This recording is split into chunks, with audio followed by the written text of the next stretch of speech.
গরিব মানুষের ঘর পৌঁছে দিতে হবে। কিন্তু একটা অনুরোধ, আপনারা ইতিমধ্যে বোধহয় অবগত হয়েছেন, আমাদের এই ভাঙড় থেকে 3টে অঞ্চল আমরা হেরে গিয়েছিলাম। আমাদের সরকার সেই 3টে অঞ্চলের ঘরটাকে পুরোপুরি বন্ধ করে দিয়েছে। দাদার খাবে আর মামার গাইবে, বলবে ওটা মমতা বন্দ্যোপাধ্যায়ের বাবার টাকা। মমতা বন্দ্যোপাধ্যায় সরকার টাকা দেবে, আর তার মা মাসে নিয়ে এই চালতাবেড়িয়া শানপুকুরের কিছু সমাজ বিরোধী তারা টানাটানি করবে।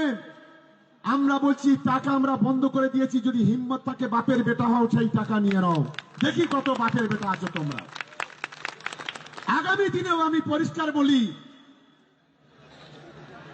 আমাদের এই অঞ্চলে সিএমআরতে যে নাম এসছে, আমি প্রত্যেকটা নেতার কাছে অনুরোধ করব, আইএসএফ এর একজন না যেন টাকা পায়, তার ব্যবস্থা আমাদের তৃণমূল কংগ্রেসকে করতে হবে।